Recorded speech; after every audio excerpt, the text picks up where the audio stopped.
दोस्तों ये है 3 किलोवाट की लेज़र कटिंग मशीन और ये मशीन जा रही है मुरादाबाद। तो इस वीडियो में आपको इस मशीन की लोडिंग दिखाएंगे और साथ में इस मशीन के सारे कंपोनेंट्स के बारे में भी बताएंगे, क्या क्या लोड हो रहा है, वो क्या काम आता है और इस मशीन के साथ जो एक्सेसरीज चाहिए होती हैं उसके बारे में भी थोड़ी जानकारी आपको देंगे। तो दोस्तों मशीन को लोड कराने के लिए हमने क्रेन को बुला लिया है। इस हाइड्रा की सहायता से हम इस मशीन को एक पैलेट ट्रक पे रखेंगे, क्योंकि मशीन नॉर्मल कार्गो से चौड़ी होती है तो इसको हम नॉर्मल ट्रक में नहीं रख पाते हैं। तो जो क्रेन वाले भैया हैं अब हमारी मशीन में पट्टा लगा रहे हैं, क्योंकि ये मशीन हैवी स्ट्रक्चर पे बेस्ड है तो हम इसको पट्टे की सहायता से उठा सकते हैं, नहीं तो मशीन को सेंटर में जो हुक दिए गए होते हैं उनकी सहायता से ही उठाना चाहिए। तो जो क्रेन वाले भैया हैं उनका प्लान है कि वो 2 पट्टे इस तरह से डालेंगे ताकि मशीन को बैलेंस करके उठाया जा सके। तो इसी तरह से हम दूसरा पट्टा भी लगा रहे हैं ताकि मशीन को बैलेंस करके उठाया जा सके। अब हमारे दोनों पट्टे डल गए हैं और ये मशीन क्रेन से उठाने के लिए बिल्कुल रेडी हो गई है। दोस्तों अभी तो मशीन का मेन स्ट्रक्चर है, मतलब बेड है। मशीन के साथ बहुत सारी एक्सेसरीज भी होती हैं, तो मशीन के बारे में आपको बताएंगे और उन एक्सेसरीज के बारे में बताएंगे। तो वीडियो को आप देखते रहिएगा, यहाँ से छोड़ के मत जाइएगा। तो दोस्तों अब हमारी ये मशीन का जो बेड है ये तो चला ट्रक की ओर, और इसके बाद हम बाकी कंपोनेंट को भी आपको दिखाएंगे कि मशीन में और कौन कौन से कंपोनेंट हैं। तो दोस्तों इसको हम खुले डाले के ट्रक पे रख रहे हैं, क्योंकि मशीन की चौड़ाई ज़्यादा होती है तो नॉर्मल ट्रक में ये घुस नहीं पाती है। इसलिए हमने जो आमतौर पे कंटेनर ट्रांसपोर्ट करने के लिए जो ट्रक होता है उस पर रख के इस मशीन को भेजना होता है। और जो ट्रक वाले भैया हैं और जो क्रेन वाले भैया हैं उन्होंने थोड़ी सी समझदारी दिखाई है, आपस में कोऑर्डिनेशन करा है। तो क्रेन वाले भैया इस मशीन को लेके खड़े हो गए हैं और ट्रक वाले भैया अपने ट्रक को मशीन के नीचे ला रहे हैं।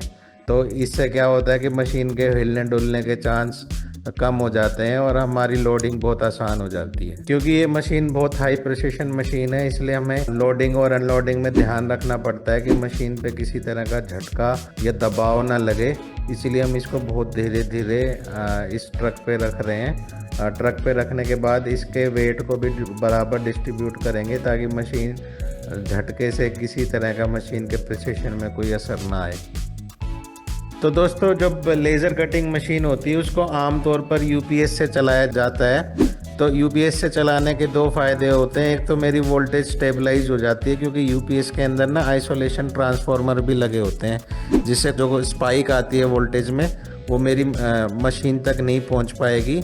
और दूसरा क्योंकि मशीन जब हम कुछ काट रहे होते हैं और बीच में मान लो लाइट चली जाए तो उससे क्या होता है कि मेरा प्रोग्राम मशीन भूल जाती है कहाँ से स्टार्ट करना था, और वो मशीन को वहीं पे लाके प्रोग्राम मैच करने में बहुत दिक्कत होती है। इसलिए यूपीएस इस मशीन के साथ बहुत काम की फ़ायदे की चीज़ है। तो क्योंकि ये 3 किलोवाट की मशीन है, हम 3 किलोवाट की मशीन के साथ आमतौर पर 40 केवीए का यूपीएस रिकमेंड करते हैं। 40 केवीए का यूपीएस में आप हल्की फुल्की कोई और भी चीज़ चला सकते हैं, लेकिन आमतौर पर आपको इसके ऊपर 2 से 3 किलोवाट से ज़्यादा और लोड नहीं डाल पाएंगे। तो मतलब 3 किलोवाट के लिए 40 केवीए का यूपीएस सफिशिएंट होता है। दोस्तों कटिंग कॉस्ट को कम करने के लिए ना कंप्रेसर से कटिंग करने में फ़ायदा होता है। तो आमतौर पर कस्टमर क्या करते हैं, कंप्रेसर लेते हैं। तो कंप्रेसर बहुत तरह के आते हैं, रेसिप्रोकेटिंग कंप्रेसर या स्क्रू कंप्रेसर। तो ये जो पर्टिकुलर कंप्रेसर है ये रेसिप्रोकेटिंग कंप्रेसर है और ये आमतौर पे सबसे सस्ता ऑप्शन यही होता है। तो हमारे इस पर्टिकुलर कस्टमर ने ये वाला ऑप्शन चुना है। ये आपके बजट के ऊपर डिपेंड करता है कि आप किस टाइप का कंप्रेसर लेना चाह रहे हैं। तो दोस्तों ये जो कंप्रेसर होता है इसको अकेले हम डायरेक्ट मशीन से कनेक्ट नहीं कर सकते, इसमें बहुत सारे फिल्टर लगाने पड़ते हैं साथ में, क्योंकि कंप्रेसर के अंदर बहुत सारी मॉइस्चर प्रोड्यूस होती है, एक तरह की बारिश होती है कंप्रेसर के अंदर। तो हमें एक एयर ड्रायर भी लगाना पड़ता है। तो हम इस मशीन में इस कंप्रेसर के साथ वो वाले पार्ट भी लोड करेंगे जिसमें फ़िल्टर और एयर ड्रायर होगा, जो कि आप आगे देखेंगे। तो दोस्तों ये मेरा 3 किलोवाट का सोर्स है। ये मैक्स फोटोनिक्स कंपनी का सोर्स है, जो कि आजकल बहुत ही पॉपुलर हो रहा है।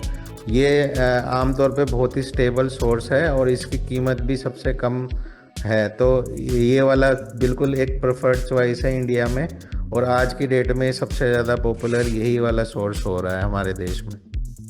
तो दोस्तों सोर्स के बाद जो हम सामान रख रहे हैं इसको बोलते हैं वाटर चिलर, क्योंकि सोर्स के अंदर बहुत हीट जनरेट होती है। जैसे 3 किलोवाट का जो सोर्स होता है वो आम तौर पर अगर हम 3 किलोवाट की लेज़र प्रोड्यूस करते हैं तो 9 किलोवाट बिजली कंज्यूम करता है। मतलब कि उसमें 3 किलोवाट तो मेरी लेज़र आउटपुट हो गई और 6 किलोवाट मेरी हीट जनरेट होगी। 6 और 3 9 हो गए, तो 6 किलोवाट जो मेरी हीट जनरेट होगी उसको हम हवा से ठंडा करेंगे तो मेरे सिस्टम के अंदर बहुत सारी धूल आ जाएगी। तो उसको हम हवा से ठंडा ना करके जो मेरे लेज़र के सोर्स होता है उसको हम पानी से ठंडा करते हैं। तो इसी वजह से हर लेज़र की मशीन के साथ एक वाटर चिलर भी होता है जो कि सोर्स को ठंडा करने का काम करता है। साथ में इस वाटर चिलर के अंदर जो मेरा लेज़र कटिंग हेड है उसको ठंडा करने की भी सुविधा होती है। तो 2 काम इस वाटर चिलर से हो जाते हैं। तो हमने बात करी थी कि कंप्रेसर में भी बहुत सारी एक्सेसरीज होती हैं। तो ये कंप्रेसर का एयर ड्रायर है, मतलब ये रेफ्रिजरेटेड एयर ड्रायर है जो कंप्रेसर की हवा होती है उससे मॉइस्चर को बाहर निकालता है। क्योंकि मॉइस्चर अगर मेरे लेज़र कटिंग हेड पे आएगी तो मेरे कटिंग में डिस्टरबेंस होगी। कोई कंप्रेसर यूज़ करते हैं, कंप्रेस्ड एयर यूज़ करते हैं, तो उसमें से मॉइस्चर निकालने के लिए बहुत एक ज़रूरी एक्सेसरीज है। दोस्तों जो यूपीएस होता है उसके साथ बैटरी भी होती हैं। तो इस पर्टिकुलर यूपीएस के साथ 30 बैटरी हैं जो इसको बैकअप देने का काम करेंगी। और छोटी मोटी एक्सेसरीज है जैसे बैटरी का स्टैंड है, कंप्रेसर के फिल्टर है, वो हम बाद में लोड करेंगे। तो दोस्तों अगर आप लेज़र कटिंग मशीन के बारे में और जानकारी चाहते हैं तो हमारे इस यूट्यूब चैनल को ज़रूर सब्सक्राइब करिएगा। ये वीडियो तो हमने जस्ट फन के लिए बनाया है, लेकिन हम बहुत ज़्यादा काम की जानकारी भी हमारे इस यूट्यूब चैनल के माध्यम से आपको देते रहेंगे। हमारे ये वीडियो देखने के लिए धन्यवाद। थैंक यू, नमस्कार।